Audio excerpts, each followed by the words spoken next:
past 5 years. Okay, so thank you very much for inviting me in the first place, and then for this session. I think in terms of inflation and cost of living, I think there is some. I think first of all you have to acknowledge there is somewhat a I wouldn't say divergent, but it's a different perception. So the numbers that we normally talk about, the inflation numbers that you hear doesn't announce from month to month, and also what is being used by Bank Negara in their monetary policy decision, that is actually the aggregate price movement that you see across the country. And there's always this, I guess, grievances or issues or questions by the public that normally ask, the inflation numbers that you hear, and any time that it's announced that it's being stable, that it's trending downwards, doesn't reflect the experience of men on the ground, everyone on the ground. And partly I think that's attributed to several factors. Number one, I think, like I said before, the number that you see is an aggregated number. It's a one number that is supposedly meant to represent everyone in this country, which obviously is not the case. So everyone's consumption basket is different, and that's why you have that sort of divergence between inflation and cost of living. So that's one, the consumption basket itself, and that is affected by a few other things. Location or where you are in the country also affects your cost of living. So someone who's living in Kuala Lumpur obviously would face a different price pattern as opposed to someone living in Womusang, Kelantan. So that's the second part of it. And I think, what's the third point I want to raise about this? So that's the difference between prices and cost of living. And I think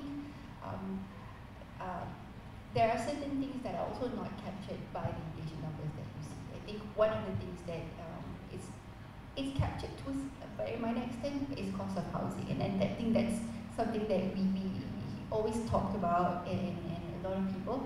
I think there's a small portion in the CPI that's for rental, but it's really not representative. So I think, yeah, that's how when you talk about inflation and cost of living, the starting point is always, it's not, the numbers doesn't necessarily reflect what I feel. And I think the next question from there is, so how do you go about then addressing this challenges that is faced by the Malaysian public? And I let these two guys answer that question.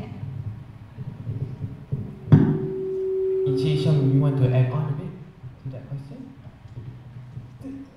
Can I ask how many of you are not economics undergraduates? So you all belajar economics lah, technically.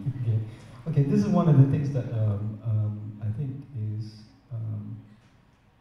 I didn't learn this in school either, even though I took economics at undergraduate level.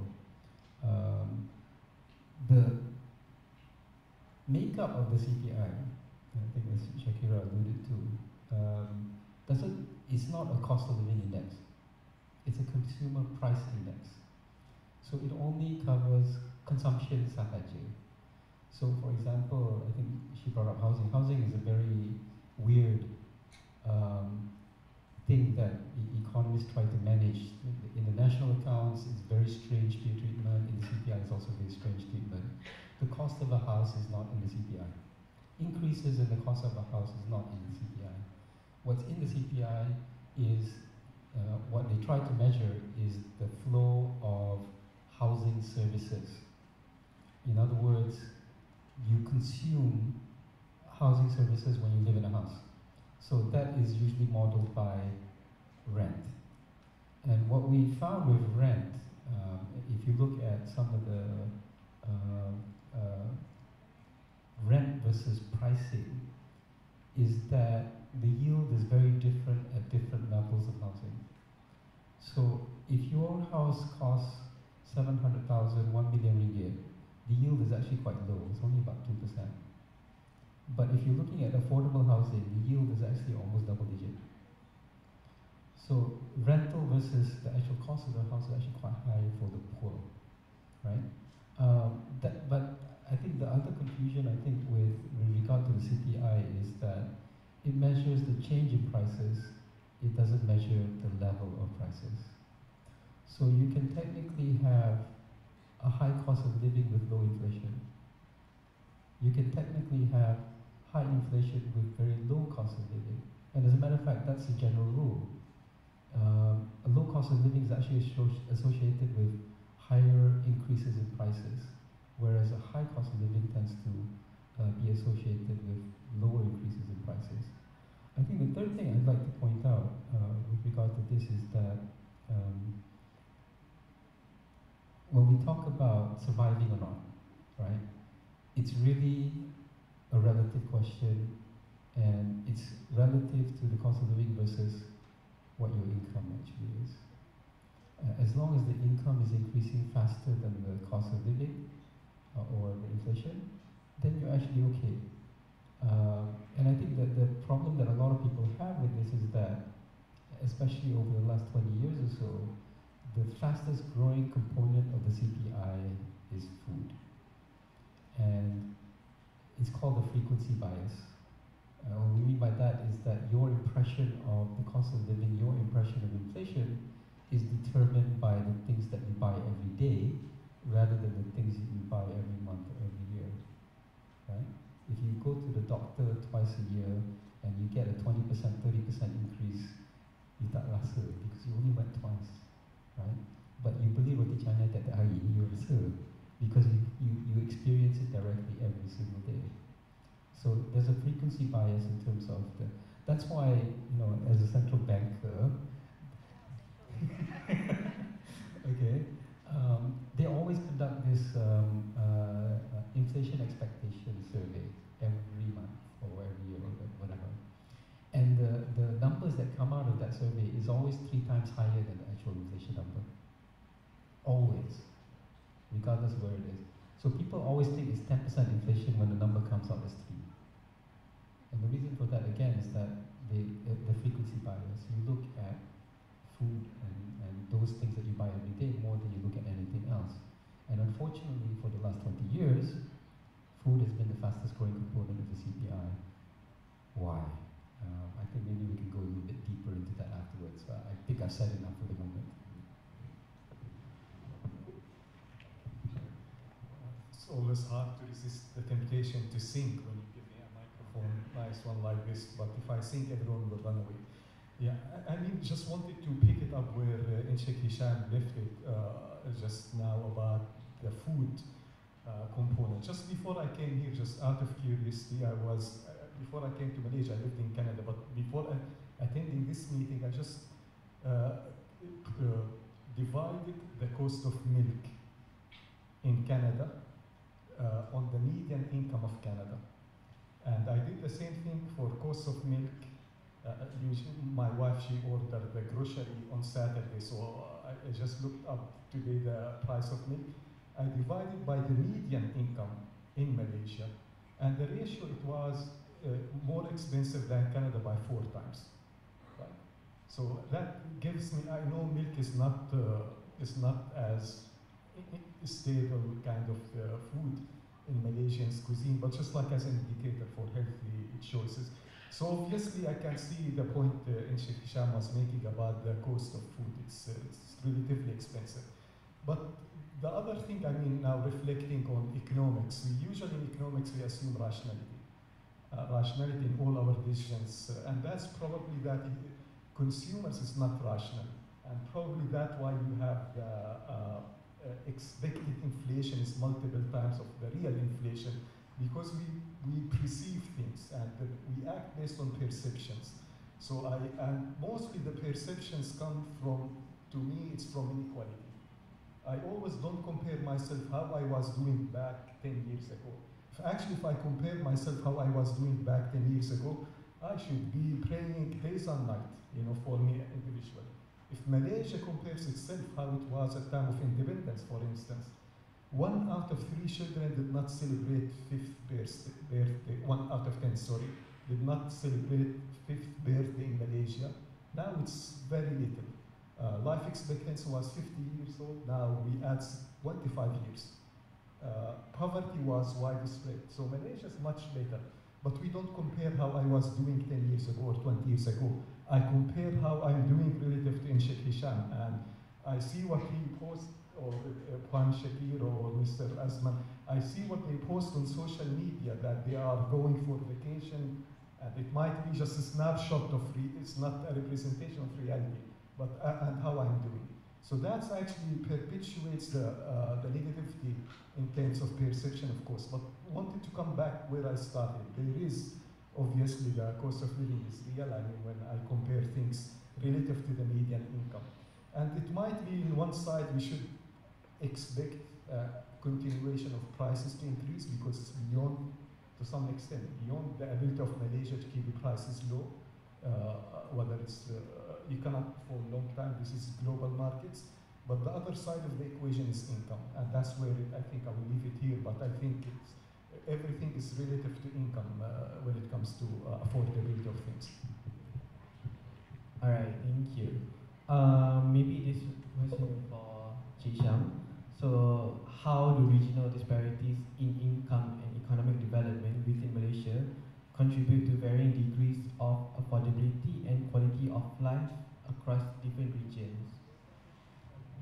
I don't know if there's that big. Oh, okay. I would say that there's a huge difference between the Klang Valley and everybody else, but not so much of a difference between everybody else, right? And a lot of that is related to the cost of housing, really. Actually, some areas, I think out in rural Malaysia, the cost of food is actually higher. But in Klang Valley itself, it's all related to the cost of the housing and travel, because you have the only way you can get affordable housing is if you live outside the center.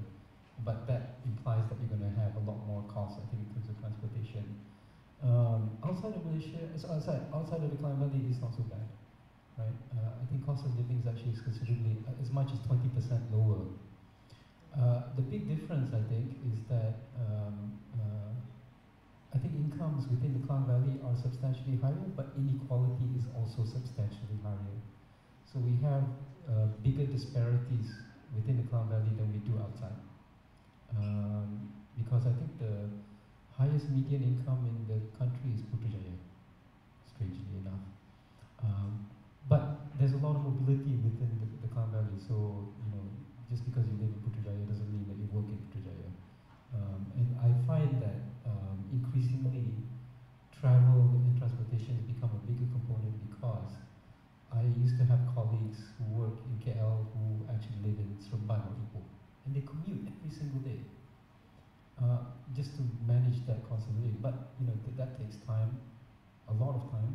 That takes a lot of expense, I think, in terms of the transportation component, and also because public transport in Malaysia, there's obviously some issues, I think, especially in terms of last mile and also in terms of connectivity.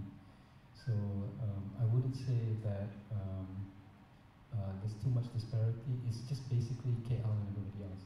KL is essentially a developed country on its own already. Yeah, we have the same standard of living as Korea, right? You go to Kelantan or you go to Sabah, it's the same level as Indonesia. So very wide inequality, both between regions as well as inside regions as well. So that contributes a lot to, I think, the different perceptions of the cost of living. But it is expensive in the Klang Valley to live because of the cost of housing, rental, or buying a house. Just tell you a story. My parents bought their house at what they thought was the middle of nowhere for 40,000 ringgit. This was back in 1973. Back then, it's actually in SS1. SS1 now is literally the center. When we first moved there, it was right next to an oil palm estate. So we used to have cobras and owls and everything coming into the house. But now it's like center of everything. Yeah, PJ is like, I mean, you talk about outskirts, now you're talking about Kuala Selangor or something like that, right? But now, dulu, it was really, really far away from the center of town. 40,000 ringgit. I think the latest valuation is probably like 3+ million, right? I think single-story housing now in PJ, 700, 800,000, right? It's ridiculous prices. It's unaffordable for the vast majority of people. So people are getting pushed out of the center of the city. So I think that drives a lot, I think, in terms of the cost. So we need a different approach to housing to actually manage that. I actually can relate because I live in Rawang and I commute to class every day from Rawang to KL, and one of the main obstacles that I have to go through every day is tolls. So that's the cost of living for me is very as a I have to manage my money properly lah. And the house my mom got was 200,000 in 2004, and now because the Rawang is actually improving a lot, and a lot of people actually trying to move out from the Klang Valley, moving to Rawang, and the cost of living in Rawang is actually I could say is rising a bit also due to near highways. I live near Gamuda Gardens there. So yeah. So Ms. Shakira, so how do education and healthcare expenses contribute to the overall burden of Malaysian households, and what strategies that can be employed to mitigate these costs? Okay, so thank you. I think that's a nice question too, that I can segue a little bit. I think we've talked a lot about food, for example, housing and transportation, which these are basically things that we can consider them to be essential. You need food to live, you need shelter, and you need to move around. But I think to add to that, I think lifestyle is also a determinant of cost of living. I'm not talking about whether it's fancy lifestyle, luxury lifestyle, but the way the changing nature of lifestyle. For example, we are an aging society. We are going to become an aging society. So in terms of what we consume, so probably like you said, there's a lot more demand, needs for healthcare, for example. So we are quite fortunate at this point, at least, that healthcare facilities, healthcare services are still affordable, but that is that's quite precarious at the moment, depending on government's fiscal condition. So that's one thing. So definitely, yes, it plays up into the cost of living. Second, related to healthcare is care itself. So I think it's not just about medicine. It's not just about seeing a doctor, but you need assistance, you need facilities, resources to be able to provide care, whether your own, which comes at a cost, that's your own income, or you need to pay somebody or someone or some company to do so. But in any case, it comes at a price to you. So definitely that plays a part in your perception, your experience of cost of living as well. I'd just like to go back a little bit on Sham's point on transportation. So yes, definitely the ownership of vehicles it's not so much as a luxury, but it's a necessity. And what that relates is a lot of Malaysians, because the need for private ownership of vehicles is high, you also get into debt. And that itself eats into your income because you need to service those debt from month to month. So again, it sort of compounds the effect of the high cost of living that you experience. And then coming back to your question on education, definitely because it's not just cost of surviving, of course it's cost of living. And it's part of living is also about improving yourself, not just yourself, but also your children, your family members. I think Dr. Muhammad is not here today, but I think his most recent report about children and PCR, it definitely shows that when push comes to shove, education comes being sacrificed. That's the part where it's an unfortunate thing to happen, where people sacrifice their children's education, their children's even their own opportunity to upskill. And we talk about upskill in a way that it's one way for you to improve your income, but if that comes, if that constrains, if your income is a constraint, if that cost of education and upskilling is a constraint, definitely is. Again, it contributes to the whole rising perception of cost of living. So I'm going to stop there and then get back to you. Dr. Acha, maybe you want to add on something? Or? I think the point on education is very, very important. I think it's again, like Malaysia, if you look at it as at a point of development that is trying to sustain economic path to as a developed nation, still hovering around the threshold for developed nation. That's why education and health, human capital, that was, we always, we we keep saying we need to increase allocation to health and education because this is the future of Malaysia.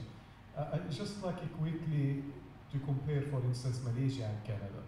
In Canada, I'm happy to get an income of, I worked in the United Nations, our income is relatively well off, but every 2 years I resign, I go to Canada just to be in academia, to reskill, and I enjoy being in academia. I'm happy to accept a salary 1/3 of my income in the United Nations. And the main reason is because in Canada I don't pay for education, I don't pay for health. And when I say I don't pay for education, it's just the best quality education, the public sector education. We don't have actually, I've never heard of a private sector school in Canada. I really never heard about it. It's non-existent. We have Catholic and mainstream, and Catholic funded by the government is free. And this is the best quality education. As a father of 3, this matters to me. Same thing as health. We don't, actually it's illegal if I go to offer to a doctor to pay money.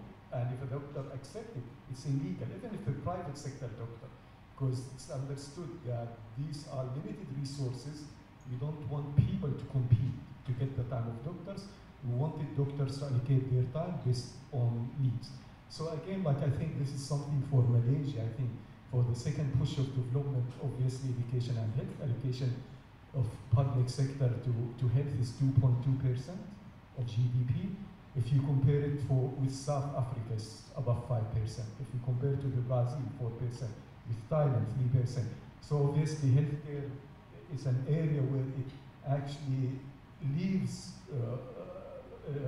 more money disposable income of the pocket of people, because people, they spend on healthcare out of pocket. If that can be done through a full decommodifying of the healthcare or making public and well quality, I think that will leave lots of money in the pocket of the Rakia, as well as education. I mean, that's another topic, but it's the same logic as well. Alright, thank you, Dr. Amjad. So I think we should move to another segment, which is the youth and fresh graduates.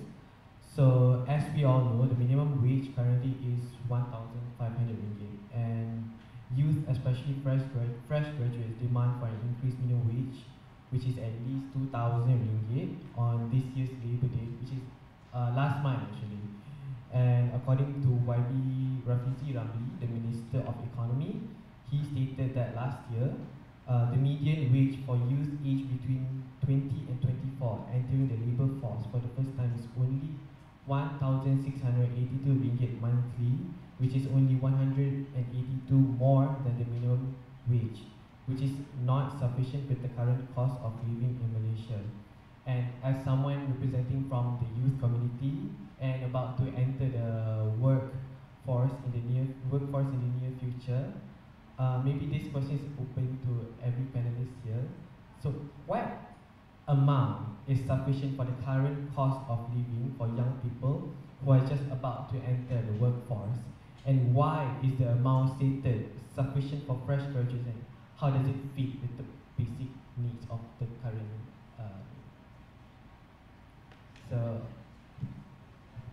Sorry, I was just checking the latest numbers. Latest median wage for those at 26 to 30 is about 2,003. Okay, I think there's I think we need to distinguish between levels and growth. And I think what's been going on, especially over the last couple of years post-COVID, is that this whole story of stagnant incomes is no longer true. Pretty much across the board, what we've seen over the last 2-3 years is that incomes have been growing at high single digits. Salaries have been growing at high single digits. 10 years ago, when I joined EPF, our top rate, what we gave the best graduates to join EPF, fresh graduates, was roughly between 3,500 to 4,000. Now the top of the market, if you talk about the top 10 percentile, it's 6,000 ringgit. It's almost double. As a matter of fact, if you talk about the top 1 percentiles, you know, the Ivy Leaguers and all that, the ones who are really the top, the cream of the cream, you can get 8K. Fresh grad, no experience. 8K. It's so things are moving. What's changing, I think, is especially for youth, and one thing is that the approach to education is changing a little bit. Now there's a lot more focus on skills rather than certification. Right? So TVET has become a lot more important. Not to say that degrees are not important, but the type of degrees have become more important. And I think the number of graduates that we're seeing is starting to drop. Malaysia is currently facing a labor shortage. A labor shortage across the board, whether it's graduates, non-graduates, skilled, unskilled, so on, right? And that is, we're seeing that having an impact, I think, in terms of the incomes that people are getting. And like I said before, you cannot take cost of living in isolation. It has to be relative to the incomes that people are getting. And if income growth continues to exceed inflation at this rate, then I think it's not going to be, well, it will be expensive for those who are on fixed incomes and the like. I imagine some of you are PT-PTN kan? PT-PTN tak naik, right? So that's going to be a problem for you because cost of living is going up, and the level of support that you're getting is actually quite stagnant. But I think if you're out in the workforce, I think things are changing. Not to say that it has fully solved everything, because I think living in KL, the minimum is around 2007, 2008. So even if you're earning 2003, you're a bit short, right? And that's for graduates. You're not even talking about those people who are at SPM, right?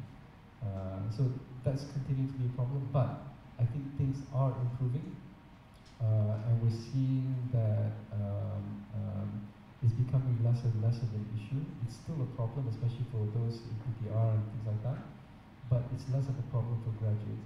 You guys will be in demand, not like a generation before you, because your cohorts are getting smaller. 10 years ago, 15 years ago, every age cohort was about 550,000 people.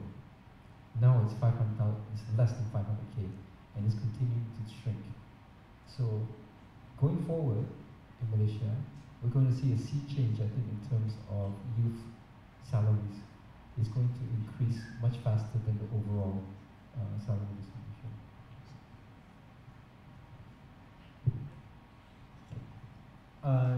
Dr. Amjad, so how, because you've been to various countries, you've been representing UN to many countries, right?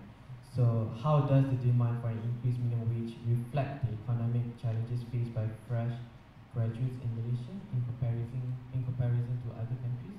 Do you have? Like if we would look at minimum wage in Malaysia, the 1500, you compare it with a comparable country like Turkey. Turkey is about 450 euros, so it comes to about 2000 something. Yeah, just to give comparison. But I wanted to say something about minimum wage before we talk about young people.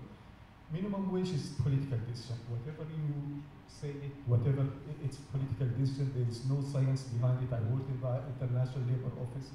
It's you have powers, and usually in the International Labour Office we encourage the tripartite dialogue. So it's dialogue again, and it reflects social justice. And social justice is normative. It's not quantitative that you can measure it all. So this is, we need to keep it in our mind. And country to country, the concept of social justice matter. But as a principle, we need to have tripartite dialogue. You have employer, employees with equal power, which is very difficult. And the government as providing the conducive environment for the dialogue to set the wage. But it's a very political decision. It reflects the powers in the country. Now, to get away from this political decision for comparison, it's better to benchmark. And the benchmark for usually I use is I look at the median wage, take 2/3 of the median wage of the country, and see how many people receiving 2/3 of the minimum median wage. So in Malaysia, it's about 30% of the population of the the labor force receive 2/3 of the median wage. So this is not political, it's like calculation here, right? Now, if you compare it with OECD countries, it's 14%. So obviously we have the wage structure is kind of skewed to the lower end. And this reflects labor market conditions. I'm really happy to hear from Sheikh Hisham that it's moving, and I can see it's moving forward. So this is really to see. Now for young people, honestly, when it comes to this, I become very traditional economist. There is no free lunch. Today we violated, there was a free lunch. But there should not be free lunch. You need to work hard. The message is you get what you put in, really. I mean, let's put it up front. You know, young people, you need to work hard in yourself. You need to learn programming. You need to do what it takes. Put aside any impediment. Don't look at negative things. Focus positively. This is the best thing you can do for yourself. As Sheikh Hisham said, there are opportunities there. And there is not one labor market. We need to remember, it's not one labor market. There are labor markets. And if you bring your skills to a higher level, then you operate at another labor market with a higher minimum wage. So each labor market has its own shortages, own demand and supply. So you need to beef up your skill set to operate at a labor market that has shortages. And this is really young, and you should be able to do it. So for you, I'm very honest, I'm very harsh neoliberal economist that you should put efforts to get reward, and there is no other way. Yeah, you can think of many things, but you should focus on the positive side. Despite of everything, I'm gonna put effort to get a better skill set that will be rewarded in the modern market. Okay, so as we see that youth and fresh graduates, they are demanding for increasing the minimum wage. So, Ms. Shakira, how do you think that businesses might respond to an increase in the minimum wage, and what potential consequences could this have for employment rates and job opportunities for fresh grads? I don't want to answer on behalf of businesses because they're the last person I want to represent is firms and corporates. But I think just to build on the points that Sham and Dr. Amjad raised earlier, I think first of all, I think it's true that things are changing for you going forward. I think I kind of have to acknowledge as well there are sectoral differences among graduates. So I think most of you are economic graduates. Probably your friends who are studying medicine, they might face a bigger dilemma or a bigger challenge because the pathway for them is through public service, and that has a lot of challenges as it is. So for them, maybe it's a slightly different journey than many of us. But I think over time, yes, things are, especially for young graduates, and as what she said, at the aggregate level, it's towards the positive end.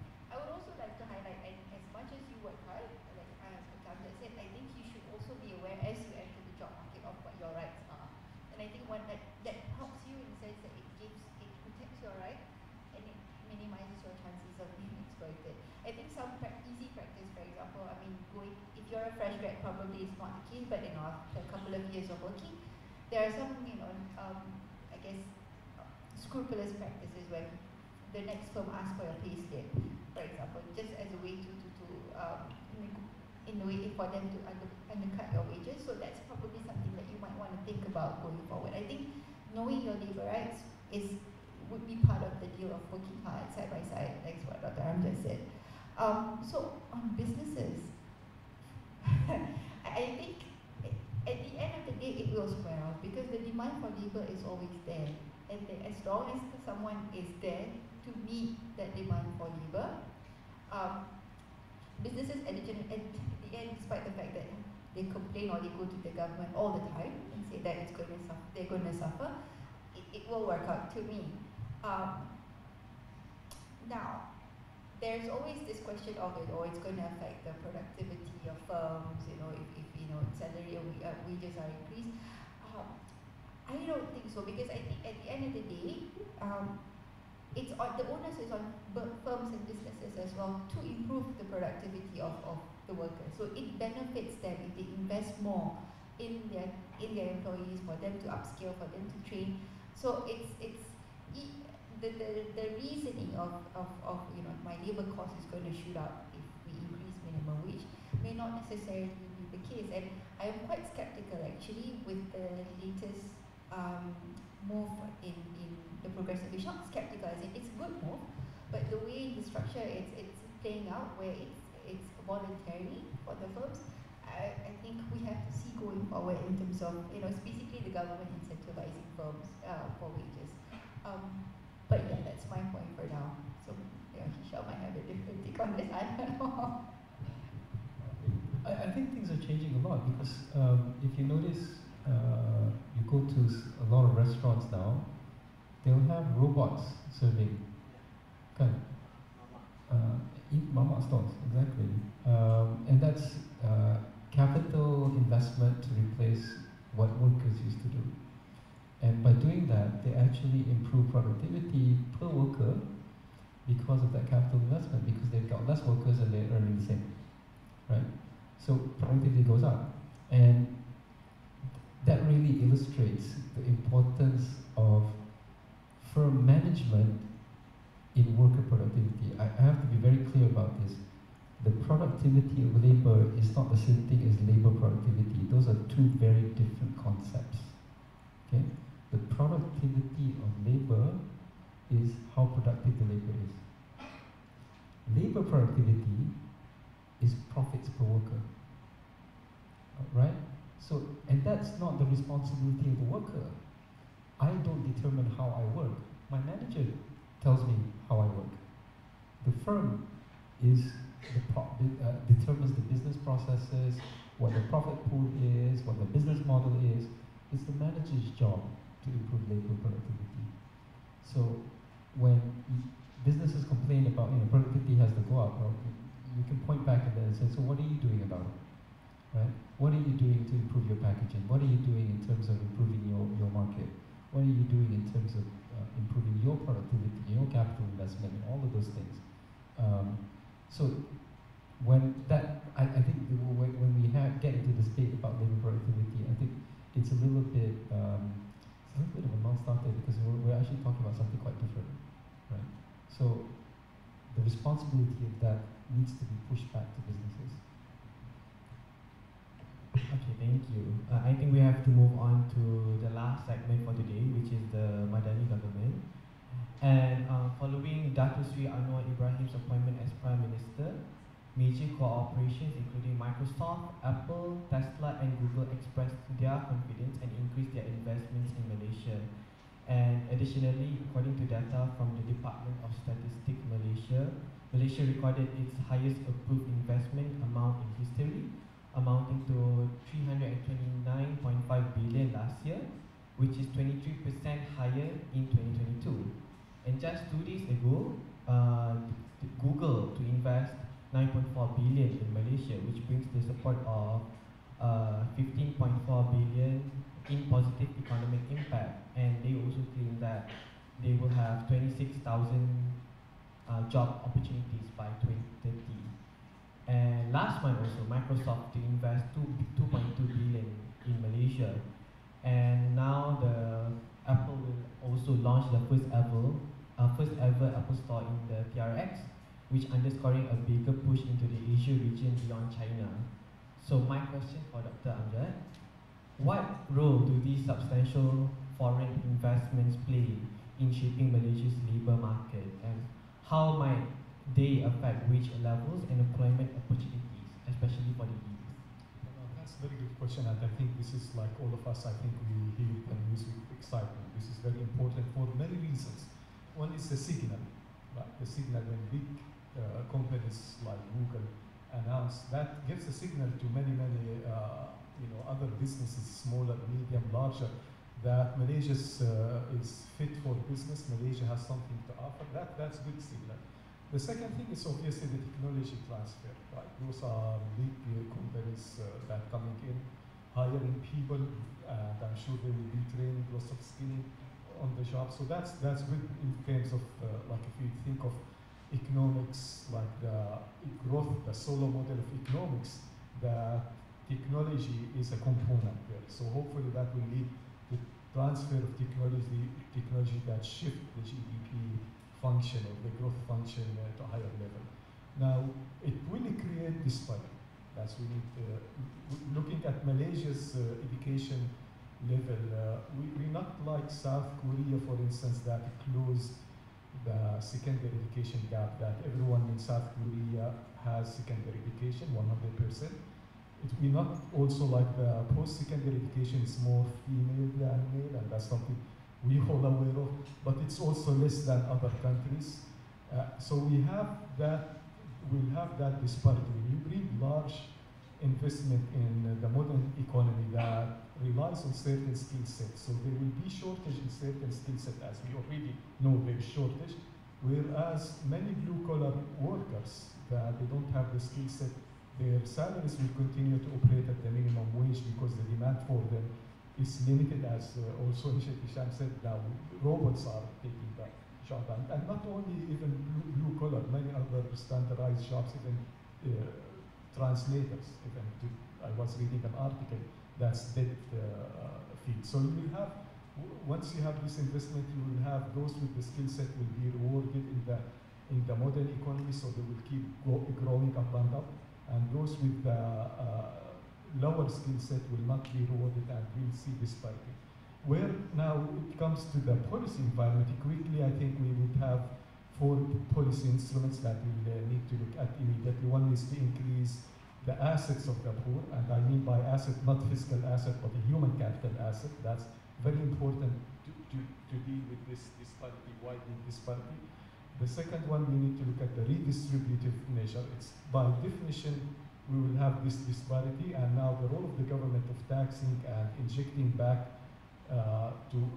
because Ireland witnessed this experience with Ireland 20 years ago.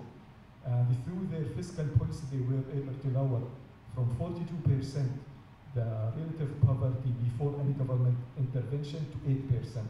So we really need to have an active redistributive measure, in a smart one, to deal with this one. Third one, again, we need to come back to the minimum wage. That altering, maybe not, I'll use different language than minimum wage, but altering the relationship between the retain of labor to the retain of capital. And that requires looking at minimum wage in tripartite discussion. And I would say come back to the fourth one is the role of the government to demodifying certain goods, especially health and education. It has to be really major investment in these two communities, that to demodify them not only for primary, even preschool, as well as for certain post-secondary education, certain skill set. Okay, I think this will be the last question. So this is for Jishan and Mishakir also. So how might the influx of job opportunities from companies like Google and Microsoft influence the skill set of employability in Malaysia's workforce, and what are the long-term effects could have this on the economy in this country's economy? Sorry. Okay, sure. I mean, I think in terms of the use of investments that the government announced, from Microsoft to Google, I think those should be welcome. Definitely, any form of FDI into the country should be welcome, and especially when you look at overall the long-term trend of FDI, which has been declining. So any news or any possibilities of that turning around is definitely a positive development. But I suppose when it comes to, especially for Malaysia, this level of development, when we talk about FDI, there is also a need to ensure that it's quality FDI, not the kind of FDI that we received 30, 40 years ago. So it has to, there should be a process that ensures that it creates quality jobs, so that it can offer competitive salary, which would benefit youth, as what we talked about. And also, I think there should be strong linkages with domestic industry. So it's not just them coming here doing something and then leaving, but it's linking it with domestic industry, which in turn, of course, would create job opportunities and hopefully raise the income level for the country. So that's possibly, I think, in terms of the FDI. So overall, definitely it's a net positive, but it's just the nuances and how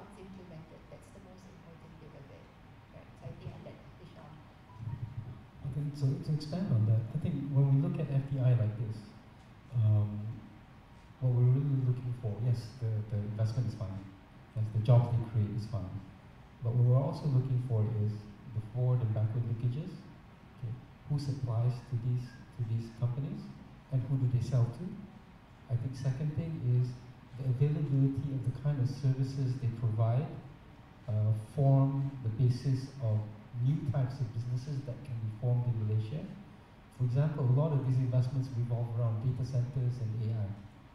So given that the latency as well as the potential capability, that those are something that the government needs to actually leverage on. So I think PM announced the formation of an AI faculty, I think in, I can't remember which particular university, but we're really pushing on AI investment locally to be able to leverage on these investments. And I think third is really, I think in terms of the build-up of human capital within these firms, the local talent within these firms is a source of entrepreneurship going forward.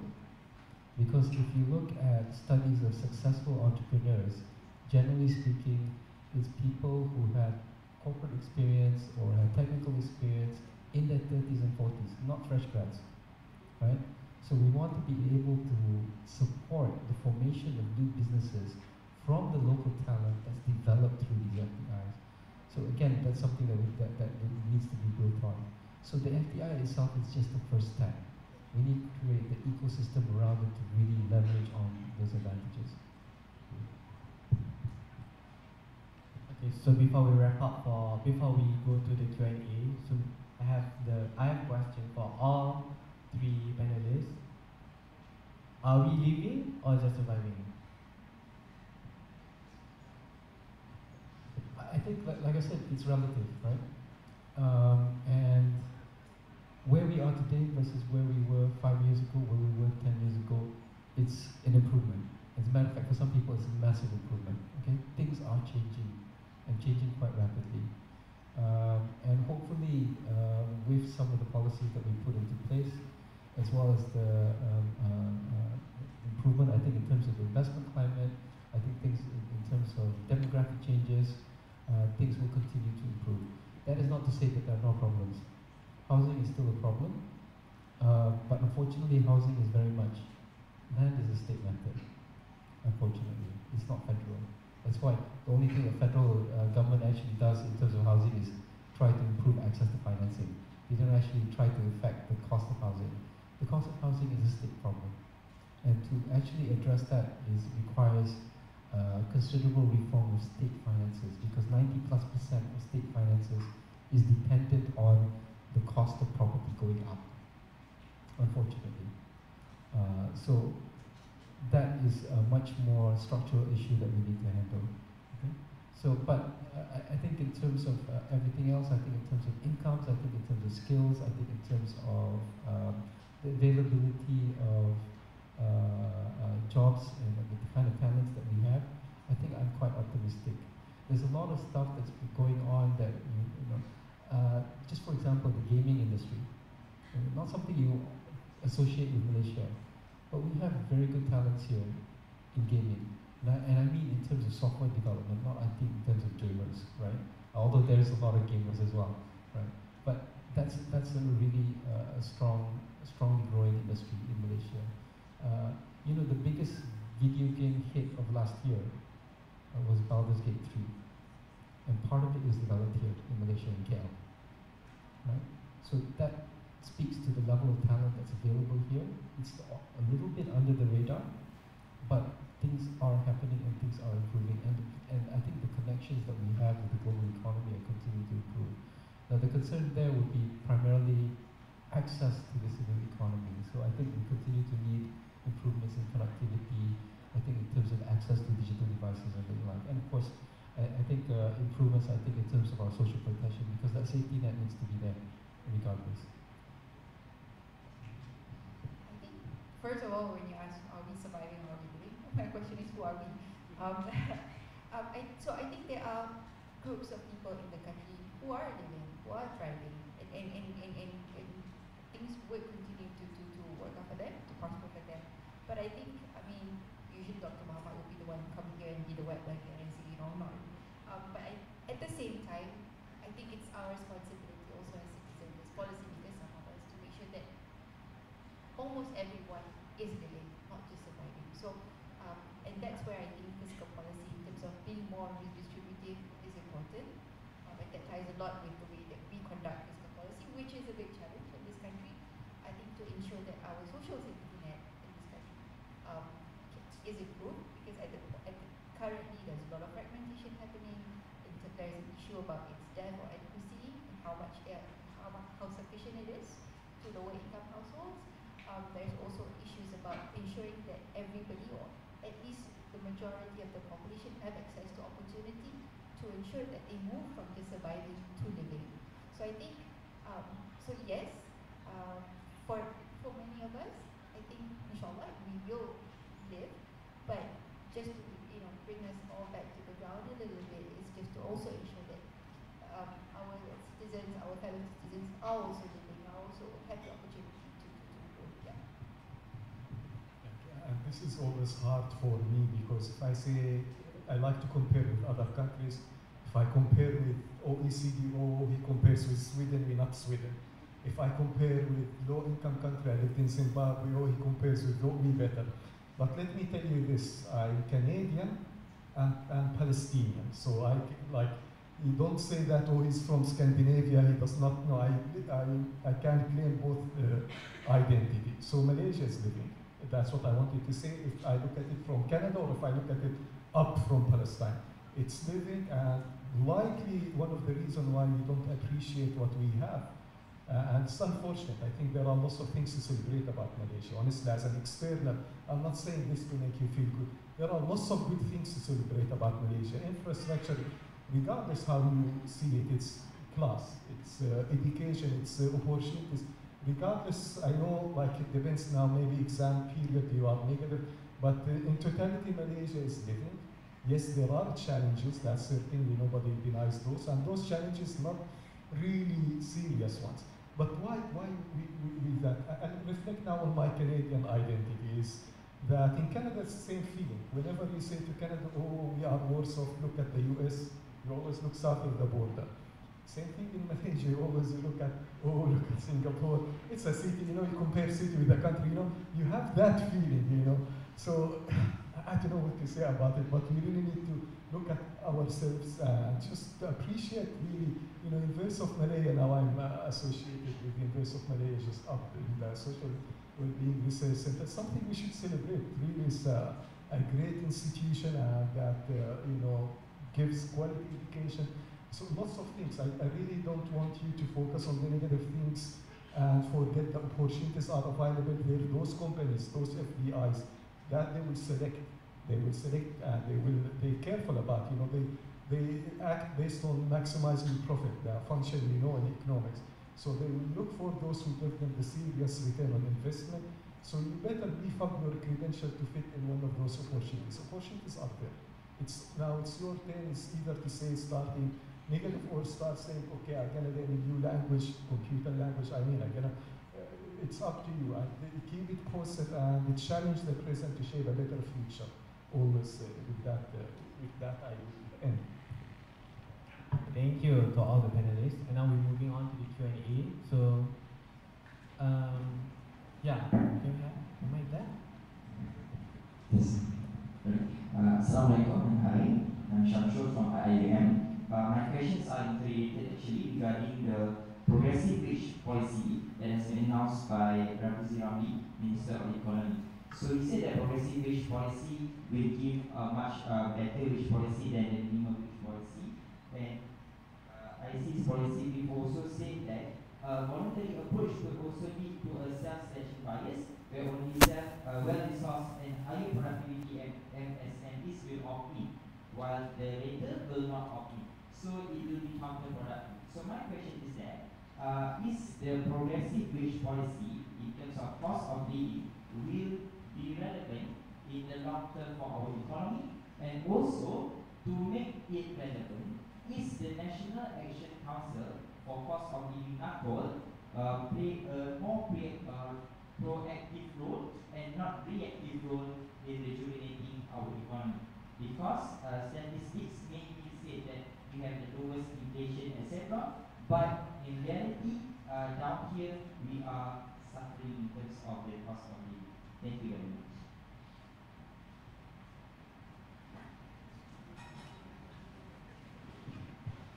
Okay. I think in terms of progressive wage policy, they're running a pilot program right now, so we'll have an answer to whether it's actually effective or not. I tend to look at it as complementary rather than in opposition. We need both, sebenarnya. Yeah. Progressive wage policy to force companies to push up wages, yes, that's one thing. The minimum wage is still required, I think, in terms of establishing a floor. Right? So I would take it as complementary rather than in opposition.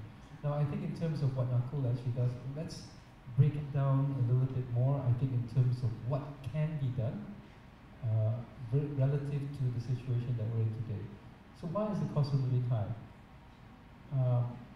And it goes back to a few factors that, you know, if you really study it, you have to really look into the structural issues that are actually pushing prices up. So the first one, big megatrend, right? 1980s to about 2000s, there was this huge push towards liberalization of trade. Right? Multilateral agreements around free trade among nations. And what that did, and Malaysia was a big beneficiary.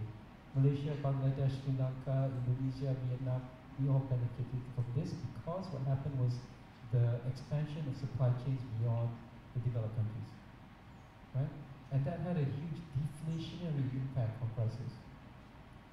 But after 2008, after the global financial crisis, what we found is basically a reversal, and especially after COVID. So now we're talking about friendshoring, now we're talking about robust supply chains, now we're talking about ensuring the ability of companies to actually source the materials that they need. And what that has an impact on is that we're seeing more protectionism. We're seeing supply chains contract rather than expand. And as a result, prices of goods have gone up. Right? The second big, I think, thing that's been going on is really, I think, in terms of the realization, actually some of the geopolitical stuff that's been going on. So Russia, Ukraine. Originally, people were thinking, oh, it's just wheat, right? But then, all of a sudden, it was also nitrogen, it was also ammonia, it was also potassium, it was also soy, it was also rapeseed, and that had a massive impact, I think, in terms of the global supply chain for agriculture, because we're not just talking about wheat, now we're talking about chicken feed, animal feed, fertilizer. Half the fertilizer in the world is supplied through Russia and Ukraine. So everybody's looking for alternative sources. And if fertilizer prices go up, the price of food of any kind goes up. And then down and down into the supply chain. Chicken feed goes up, chicken prices go up. All of that. Now what exactly is NACOL supposed to do about this? So what can government policy do when we're talking about massive structural change? I think it's fundamental changes in the structure of markets. If we try to replace some of these sources, it would be more expensive because our land cost is higher than some of these other countries. I think especially those who provide agricultural products like Thailand. We don't have the expertise. We don't have the right climate. There's not a whole lot that government policy can do to intervene directly to manage prices down. So the correct response is actually the opposite. The correct response is actually to allow those prices to float up, but to push on incomes instead. Yeah? You cannot change the structure of the markets you're facing. Right? So you actually have to respond in terms of pushing the prices up, in terms of incomes. And I would say that certain types of inflation are actually beneficial. If you look at how countries develop, when inflation for labor-intensive products and services goes up, that's positive because your incomes are actually going up. and the terms of trade between labor-intensive versus capital-intensive goods and services actually changes, right? The terms of trade is positive for labor side industries, and that allows you to stretch your income further because manufactured goods and services are cheaper relative to your income. And you see that in a lot of different countries. In Canada, in UK, in the US, the price of food is the same as it is in Malaysia. But relative to their incomes, it's very, very small. So our consumption of food is 30% of our consumption basket. In the UK, it's 4%. Right? So the incomes is much higher relative to this. So they gain in that sense. So maybe I can add to that, just to, talk a little bit more on Apple. So I think a lot of the measures that the government has undertaken so far is a lot on prices. And to some extent, to a great extent, that is to help sort of manage any sort of increases. And this is actually to help, particularly those in the lower income groups, those are the more vulnerable groups. Obviously it helps, but measures like that are meant to be temporary. It's not sustainable to have it in the long run. One, it comes at a cost to the government, of course, but obviously it affects the market structure for some of its goods and services. And so the complementary to it is obviously a more long-term measures. And that comes, we usually talk about income in that sense. So NACOL is not necessarily the main agency for that, and that is where we talk about productivity, so much and so forth.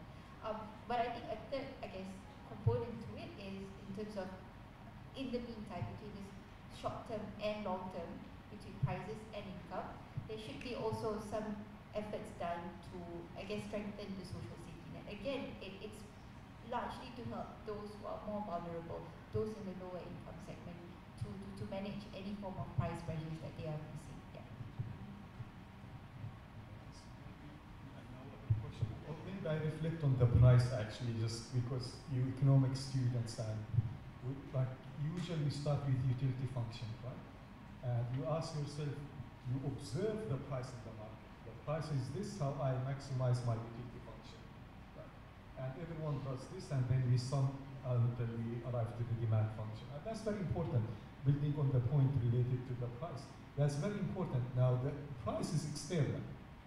Well, it's determined later, the equilibrium price, but it's external. You make your decision, your behavior based on the price. And why it's very important for the government not to intervene in the price, because when it intervenes in the price, actually it distorts this very, very important function in the market that allocates resources efficiently. You see the point here. Economics students, you should argue from that angle that government should not, and that's where I think fundamentally the gasoline price, for instance, in addition to its equity issues, but it's also fundamentally distorts the market. It actually shifts consumption towards products that should go to the green transition, but because of this distortion. So any policy that tries to come from the price side, we need to be questioning it. There are certain exceptions, as you know, certain market failures, but those are specific exceptions. But as a general rule, we should not alter the price mechanism, because that's how we allocate resources efficiently in the market. Okay, another question? Yeah.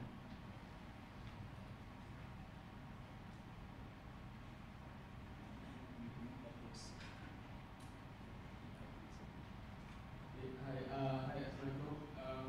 My name is Mohammed. The consulate here in Ismaila. My question is directed to Ms. Shakira. First I can say that I follow you on Twitter, and I highly appreciate and resonate with the issues you often speak up about. Examples of these issues include socioeconomic factors in education, socioeconomic diversity in policymaking, as well as inclusivity for vulnerable groups, such as the elderly and the disabled. So when we talk about cost of living and wages, one aspect of that discussion on an individual level is social mobility. My question is, what kind of role do you think the education system should play to promote social mobility and equity? Thank you very much for the shout out. In terms of education, so in general, especially in the economics family, right, you always view education as a big game changer for social mobility, and in many ways, and including in Malaysia, that has proved to be the example.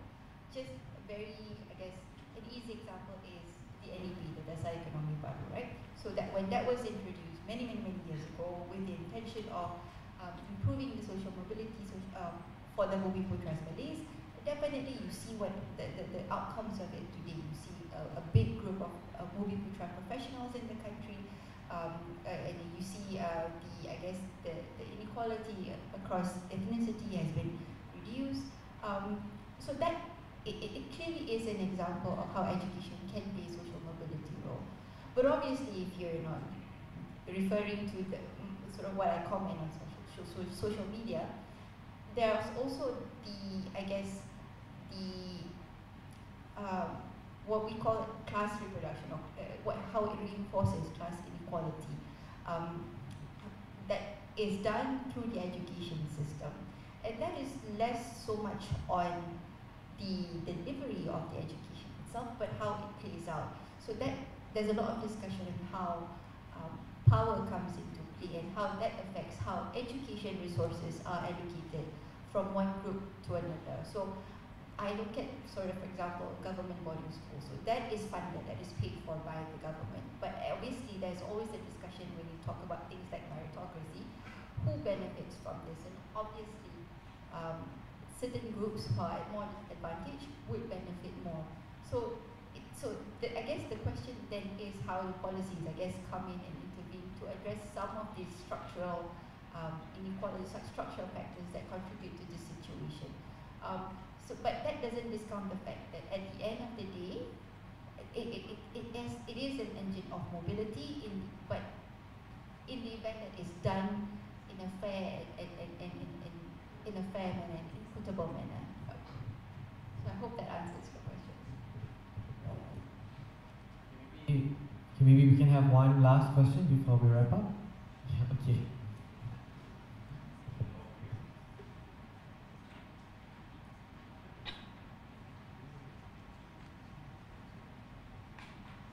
Hi, my name is Astro, and usually this IC design, similar to what I'm talking about here, similar to the national plan. I have two questions. One is what the Director of the Finance Office and the PM's office mentioned about real estate prices, and one was about the similar national policy and plan for how we want to become more IC design and everything. So, you could expand on what you said about how real estate prices are determined at the state level rather than the federal level. You mentioned that house prices in society are not really affected by federal policy as much as they're only allocated public to make it accessible.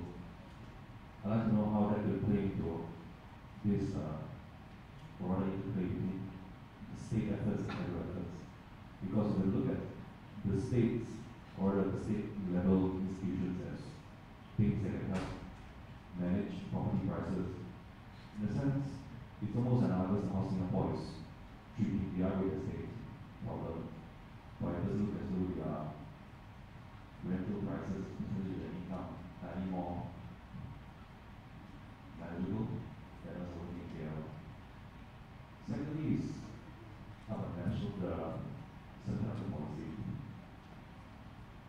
I want to know what the roadmap is like going forward. See how right now they're trying to get a lot more IC design companies from Malaysia invest like I don't know what the full commitments are now, but though the figure is quite minimal compared to what we're doing elsewhere. I want to know if he sees Malaysia being more of a specialist route, the way the Netherlands has in many ways become this sort of little nation that doesn't really do anything in large volumes, but they reach a target very critical aspects of the value chain so that they become dispensable in the long run. And in that sense, they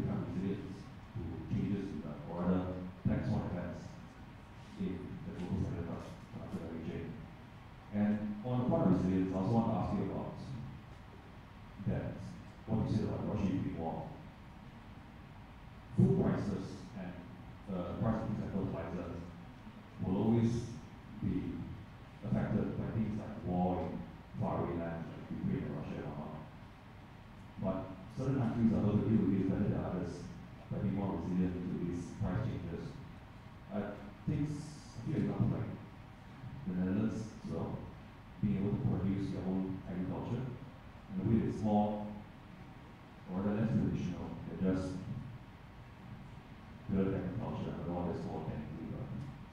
But being able to, I think the talent for these things is they're able to in-source order using like produce domestically a lot of things that will otherwise be subservient to changes in global economy. Thank you. Let me try to answer that third question first because I'm one I remember. I think in the case of Netherlands, I think it's less about fertilizer than it is about the fact that the way they do vertical farming is less impacted by climate change, right? And because that was the part that I did mention before. One of the biggest factors that's actually moving food prices today is climate change, right? And that's, if you can do vertical farming, in a sense, you are mitigating some of that risk because you're not affected by drought, you're not affected by floods. And what we see today, we've got flood in Brazil that's impacting soybean prices. We've got drought in China and flooding in China at the same time, affecting rice prices. I think one of the odd things that's been going on, especially over the last 3 years, is that we're seeing an expansion, I think, in terms of agricultural acreage, but a drop in production at the same time. So that is unfortunately, something that we can't manage. It's up in the air, right?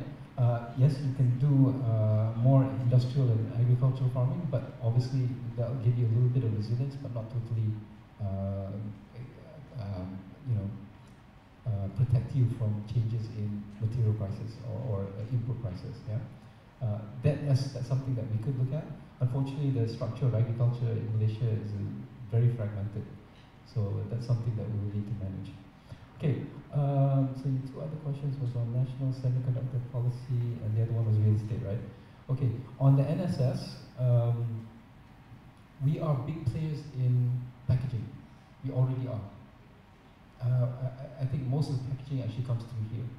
So that's our niche. That's where we're starting from. So phase 1 is actually expanding our role in that area to capture more of that. Phase 2, which is going to be from 2028 to 2030, is actually expanding on that and go up and down the curve, right?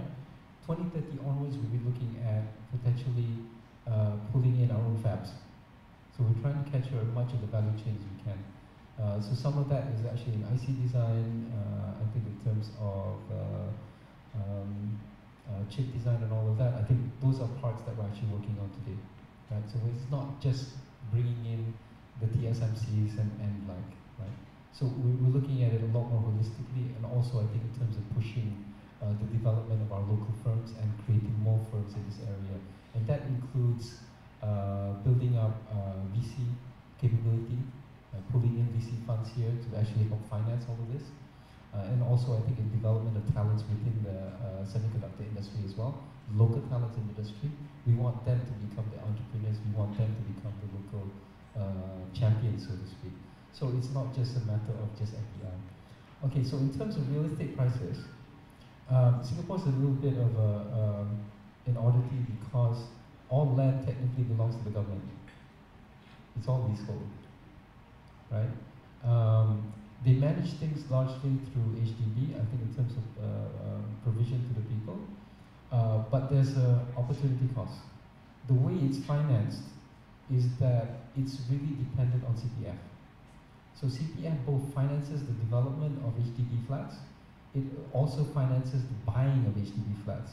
So you're using your retirement funds to build housing, at the same time you're using the CPF to actually finance the purchase of it. And the resulting, the cost that Singaporeans face today is that they're asset rich and cash poor. Their retirement package, the retirement savings is basically tied up in property. And that's not liquid, right? And as a result, that's why you go to McDonald's in Singapore today, you'll see a 75-year-old cleaning up. Because they don't have any money to live on. They have a nice flat, but they have no money to live on. Right? So in the case of Malaysia, constitutionally, land is a state matter.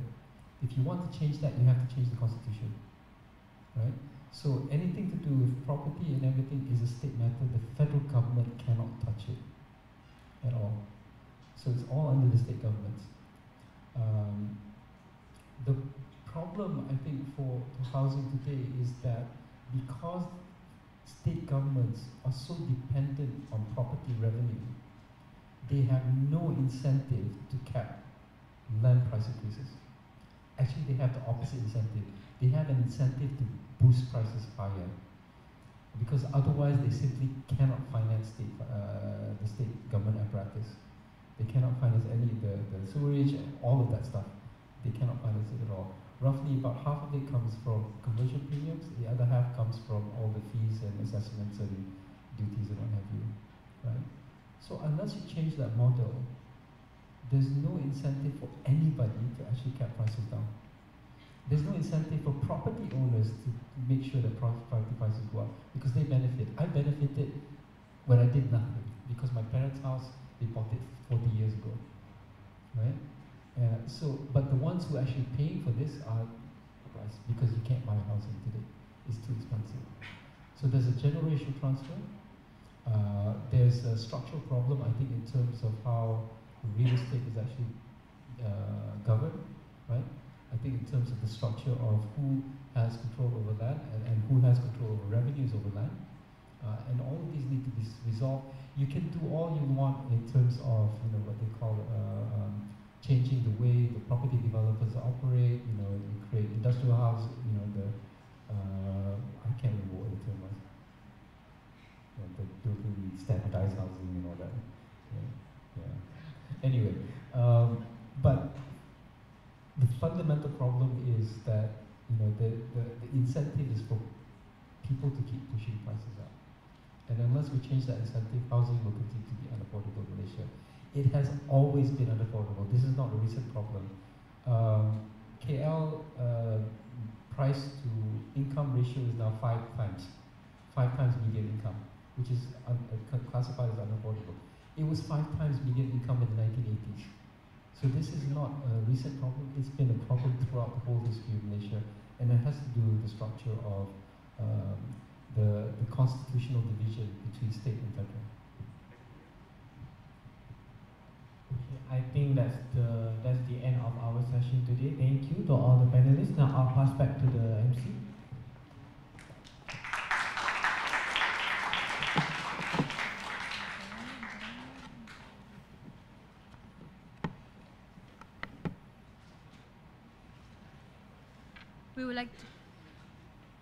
We would like to give we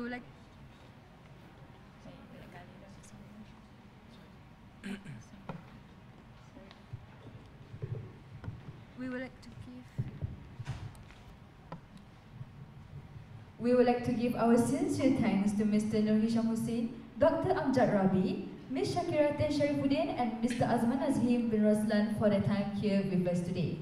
We request that all the panelists to remain on the stage to receive the token of appreciation. Majlis dengan ini menjemput Saudara Afiq Iskandar, Pengarah Persidangan Ekonomi Universiti Malaysia MUIC 2024 untuk berada di hadapan pentas bagi menyampaikan tanda penghargaan kepada setiap ahli panel dan moderator kita yang terlibat dalam simposium yang kedua. Dipersilakan. First, we would like to give our sincere thanks and token of appreciation to our moderator, Mr. Azman Azhim bin Roslan.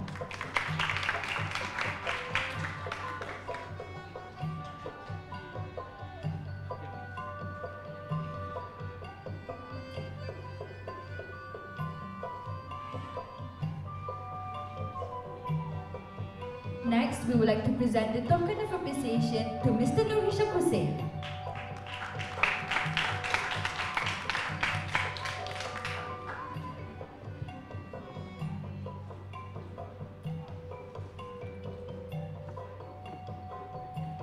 Majlis menjemput Dr. Amjad Rabi untuk menerima tanda penghargaan.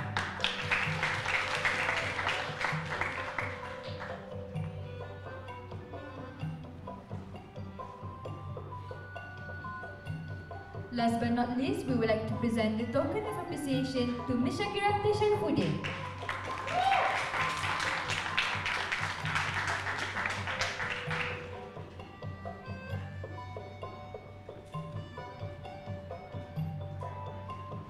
I would like to invite all speakers and moderator on the stage for a group photography session to commemorate this moment.